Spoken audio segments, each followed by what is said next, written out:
दोस्तों, आज की सबसे पहली और बड़ी खबर। हेमंत सोरेन की सदस्यता पर राजभवन आज जारी करेगा नोटिफिकेशन। मीडिया में आ रही खबरों को माने तो राजभवन आज नोटिफिकेशन जारी करेगा।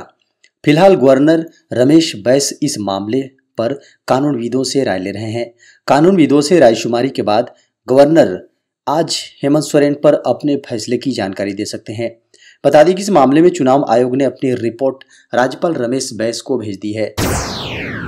जल्द जारी होगा झारखंड बोर्ड कक्षा 8वीं का रिजल्ट।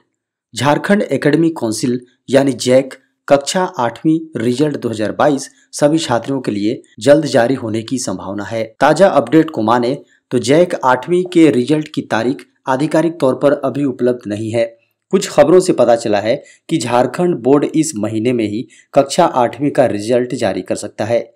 एक बार घोषित होने के बाद जैक 8वीं का रिजल्ट आधिकारिक वेबसाइट jackresults.com और jack.jharkhand.gov.in पर उपलब्ध होगा। बड़ी खबर है, कोडरमा में 27 अगस्त को लगेगा रोजगार मेला। झारखंड के कोडरमा जिले में 27 अगस्त को रोजगार मेला का आयोजन किया जा रहा है। इस मेले के जरिए assistant project manager, social securities coordinator के पदों पर उम्मीदवारों का चयन किया जाएगा। कुल 35 खाली पदों को भरा जाएगा। इसमें उम्मीदवारों को अपना आधार कार्ड, योग्यता प्रमाण पत्र, फोटो आदि लेकर जाना होगा। सरकार ने 5G सर्विस को लेकर किया बड़ा ऐलान। केंद्रीय संचार और सूचना प्रौद्योगिकी मंत्री अश्विनी वैष्णव ने गुरुवार को 5G की लॉन्चिंग को लेकर बड़ी घोषणा की है। उन्होंने इसकी तारीख भी बता दी है। अश्विनी वैष्णव ने कहा है कि उन्हें 5G सेवाएं 12 अक्टूबर तक लॉन्च होने की संभावना है। इसके साथ ही उन्होंने कहा कि सरकार 5G सेवाओं को तेजी से शुरू करना चाहती है। हम 5G सेवाओं को तेजी से शुरू करने की योजना बना रहे हैं। दूरसंचार ऑपरेटर इस पर काम कर रहे हैं और इंस्टॉलेशन किए जा रहे हैं। संभावना है कि हमें 12 अक्टूबर तक 5G सेवाएं शुरू कर देनी चाहिए और फिर शहरों और कस्बों में इसका विस्तार करना चाहिए। झारखंड मंत्रिमंडल ने सहायक शिक्षकों के 50,000 पद सृजित करने को दी मंजूरी। झारखंड मंत्रिमंडल ने झारखंड के प्राथमिक और माध्यमिक स्कूलों के लिए सहायक शिक्षकों के लगभग 50,000 पद सृजित करने की बुधवार को स्वीकृति दी। मंत्रिमंडल ने डिग्री कॉलेजों में 87 अध्यापक पद और नवनिर्मित 134 प्राथमिक स्वास्थ्य केंद्रों में चिकित्सा अधिकारियों एवं पैरामेडिकल कर्मियों के 1990 पद सृजित करने को मंजूरी दी। छठी जेपीएससी मामले में सुप्रीम कोर्ट ने झारखंड हाईकोर्ट के फैसले को ठहराया गलत। छठी जेपीएससी में सुप्रीम कोर्ट ने 326 चयनित छात्रों को बहाल रखा और हाईकोर्ट के द्वारा दिए गए फैसले को गलत करार दिया। झारखंड हाईकोर्ट के इस फैसले में 65 चयनित अभ्यर्थी बाहर हो रहे थे। छठी जेपीएससी रिवाइज रिजल्ट की चुनौती देने वाली याचिका पर 28 जुलाई को सर्वोच्च न्यायालय में सुनवाई पूरी हो गई थी। अदालत ने आदेश सुरक्षित रख लिया था। उसकी समय से सभी पक्षों को फैसले का इंतजार था। सुप्रीम कोर्ट के जस्टिस अजय रस्तोगी और जस्टिस सीटी रवि कुमार की खंडपीठ में मामले की सुनवाई हुई थी। आयुष्मान कार्ड में होंगे कई बड़े बदलाव। आयुष्मान कार्ड में कई महत्वपूर्ण बदलाव होने जा रहे हैं। स्वास्थ्य मंत्रालय ने इस संबंध में जानकारी दी है। खास तौर से इसमें ट्रांसजेंडरों के लिए बहुत कुछ खास बदलाव होने वाला है। आयुष्मान कार्डों को केंद्र की प्रमुख स्वास्थ्य योजना के साथ साथ राज्य के लोगों और राज्य विशिष्ट स्वास्थ्य योजनाओं के नामों के साथ जोड़ा जाएगा, यानी सह ब्रांड के तौर पर काम किया जाएगा। नए बदलाव के तहत अब ट्रांसजेंडरों का निःशुल्क लिंग परिवर्तन हो सकेगा। फिलहाल इस तरह के ऑपरेशन के लिए देश के किसी अस्पताल में निःशुल्क सुविधा नहीं है। केंद्रीय स्वास्थ्य मंत्री डॉक्टर मनसुख मांडविया ने कहा कि नए बदलावों के तहत ट्रांसजेंडर को भी आयुष्मान भारत योजना के तहत 5 लाख तक के सालाना मुफ्त इलाज की सुविधा मिलेगी। झारखंड के आंगनबाड़ी सेविकाओं को मिलेंगे हर महीने 9,500 रुपए। झारखंड के सीएम श्री हेमंत सोरेन ने कहा है कि आंगनबाड़ी सेविका सहायिकाओं के लिए आज तक झारखंड में नियमावली नहीं बनी थी। इनकी मांगों के अनुरूप नई नियमावली के तहत अब आंगनबाड़ी सेविकाओं को 9,500 रुपए और आंगनबाड़ी सहायिकाओं को 4,750 रुपये हर महीने दिए जाएंगे।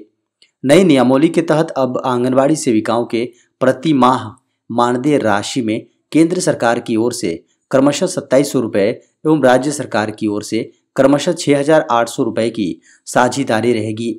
इस प्रकार आंगनबाड़ी सहायिकाओं को केंद्र सरकार की ओर से क्रमशः 1,350 रुपये एवं राज्य सरकार की ओर से क्रमशः 3,400 रुपये की साझेदारी का प्रावधान किया जा रहा है। केंद्र सरकार ने बढ़ते आटे के दाम को कम करने के लिए बनाया मास्टर प्लान। केंद्र सरकार ने गुरुवार को गेहूं के आटे के दाम में तेजी पर लगाम लगाने के लिए इसके निर्यात पर अंकुश लगाने का फैसला किया है। प्रधानमंत्री नरेंद्र मोदी की अध्यक्षता में मंत्रिमंडल की आर्थिक मामलों की समिति की बैठक में यह निर्णय लिया गया है। खबरों को माने तो मंत्रिमंडल के इस निर्णय से अब गेहूं के आटे के निर्यात पर प्रतिबंध लगाने की अनुमति होगी। इससे आटे की बढ़ती कीमतों पर अंकुश लगेगा और समाज के सबसे कमजोर तबके के लिए खाद्य सुरक्षा सुनिश्चित हो सकेगी। विदेश व्यापार महानिदेशालय के इस बारे में अधिसूचना जारी करेगा। रूस और यूक्रेन गेहूं के प्रमुख निर्यातक हैं। दोनों देशों की वैश्विक गेहूं व्यापार में लगभग 1/4 हिस्सेदारी है। दोनों देशों के बीच युद्ध में गेहूं की आपूर्ति व्यवस्था प्रभावित हुई है। इससे भारतीय गेहूं की मांग बढ़ गई है। इसके कारण घरेलू बाजार में गेहूं के दाम में तेजी देखने को मिली है। बड़ी खबर है, सुप्रीम कोर्ट ने कहा असंगत फैसलों के चलते कानून से उठ रहा भरोसा। सुप्रीम कोर्ट ने एक फैसले में कहा कि किसी भी प्रकार का असंगत फैसले न्यायिक संस्थानों की सार्थकता पर सवाल खड़े करता है। सुप्रीम कोर्ट ने कहा कि सभी न्यायिक संस्थानों की जिम्मेदारी है कि समाज के कमजोर लोगों के फैसलों में खासा सतर्कता बरतें। खासकर जो लोग विकलांग हैं या देख नहीं सकते, उनके प्रति ज्यादा संवेदनशील होने की जरूरत है। न्यायमूर्ति D.Y. चंद्रचूड़ और न्यायमूर्ति A.S. बोपन्ना की पीठ ने हिमाचल प्रदेश के हाई कोर्ट के एक आदेश को रद्द कर दिया। उसमें कहा गया कि न्यायिक लेखन इतना कठिन न हो कि लोगों को समझ ही न आए। इस लापरवाही के चलते हाई कोर्ट के एक कर्मचारी पर अनुशासनात्मक कार्रवाई भी हुई। क्योंकि सुप्रीम कोर्ट ने कहा कि निर्णय को रद्द करना दुर्भाग्यपूर्ण है, मगर इस तरह के असंगत निर्णयों से न्यायिक संस्थानों की छवि खराब होती है। सुप्रीम कोर्ट ने कहा कि यह हो सकता है कि सभी न्यायाधीशों के निर्णय लिखने की शैली अलग हो, मगर उनमें सरल भाषा का प्रयोग तो किया ही जा सकता है। देश के इन राज्यों में भारी बारिश से मचेगी तबाही। भारत मौसम विज्ञान विभाग यानी IMD ने कहा है कि आने वाले 3 दिनों में देश के कई राज्यों में भारी बारिश होने की संभावना है। 3 दिनों के लिए ओडिशा, राजस्थान, गुजरात, मध्य प्रदेश, उत्तर प्रदेश, झारखंड, बिहार, पश्चिम बंगाल, सिक्किम और अन्य सहित कई राज्यों में हल्के से मध्यम वर्षा होने की संभावना है। IMD ने कहा है कि पूर्वी राजस्थान और उससे सटे उत्तर पश्चिम मध्य प्रदेश में मौसम विभाग के अनुसार 17 अन्य राज्यों में भी बारिश की संभावना है। उत्तर प्रदेश, मध्य प्रदेश, बिहार, झारखंड, पश्चिम बंगाल, सिक्किम, नागालैंड, मणिपुर, मिजोरम, असम, मेघालय, अरुणाचल प्रदेश, त्रिपुरा, गुजरात, केरल, तमिलनाडु राज्यों में बारिश का अलर्ट जारी किया है। अग्निपथ योजना पर रोक लगाने से दिल्ली उच्च न्यायालय ने किया इनकार। दिल्ली उच्च न्यायालय ने केंद्र सरकार द्वारा सेना में भर्ती के लिए लाई गई अग्निपथ योजना पर रोक लगाने से इनकार कर दिया है। इसके साथ ही उच्च न्यायालय ने केंद्र से अग्निपथ योजना की शुरुआत से पहले सशस्त्र बलों में लंबित प्रक्रियाओं के बारे में अलग से जवाब दाखिल करने को भी कहा है। दिल्ली हाईकोर्ट ने अग्निपथ योजना को चुनौती देने वाली याचिकाओं पर 4 सप्ताह के भीतर संबंधित मंत्रालयों के माध्यम से केंद्र से जवाब मांगा है। इससे पहले सुप्रीम कोर्ट ने अग्निपथ योजना को चुनौती देने वाली याचिकाओं को दिल्ली हाईकोर्ट में ट्रांसफर कर दिया था। शीर्ष अदालत ने दिल्ली उच्च न्यायालय से आग्रह किया था कि वो इन याचिकाओं पर जल्द सुनवाई करे और शीघ्र निपटाए। इस दौरान सॉलिसिटर जनरल तुषार मेहता ने कहा कि कई हाईकोर्ट में इस योजना को चुनौती दी गई है। बेहतर होगा कि सभी याचिकाओं की सुनवाई किसी एक जगह हो। कर्मचारियों को केंद्र सरकार की बड़ी सौगात। केंद्रीय कर्मचारियों का महीनों का इंतजार अब खत्म होने वाला है। खबरों को माने तो अगले माह यानी सितंबर में कर्मचारियों के खाते में बढ़ी हुई सैलरी जमा करने की योजना है। वेतन के हिसाब से खाते में पैसे क्रेडिट किए जाएंगे। कुछ कर्मचारियों की सैलरी में 15,000 रुपये तक का वृद्धि किया जा सकता है। हालांकि अभी इसकी औपचारिक घोषणा नहीं हुई है। बता दें कि अभी तक कर्मचारियों को 34% भत्ता मिलता है, जिसे 4% बढ़ाकर 38% कर दिया गया है।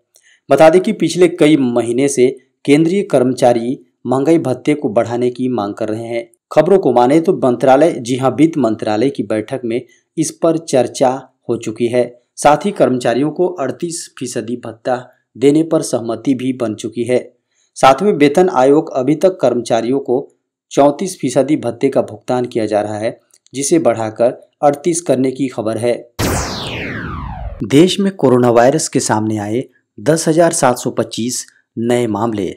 देश में पिछले 24 घंटे में कोरोना वायरस संक्रमण के 10,725 नए मामले सामने आने के बाद संक्रमितों की कुल संख्या बढ़कर 4,43,78,920 हो गई, जबकि उपचाराधीन मरीजों की संख्या घटकर 94,047 रह गई। केंद्रीय स्वास्थ्य मंत्रालय ने गुरुवार सुबह जारी 8 बजे अद्यतन आंकड़ों के अनुसार देश में संक्रमण से 36 और लोगों की मौत होने के बाद मृतकों की संख्या बढ़कर 5,27,488 हो गई हैं। इन 36 मामलों में वे लोग भी शामिल हैं जिनके नाम संक्रमण से मौत के आंकड़ों का पुनः मिलान करते हुए केरल ने संक्रमण से जान गंवाने वालों की सूची में डाले हैं।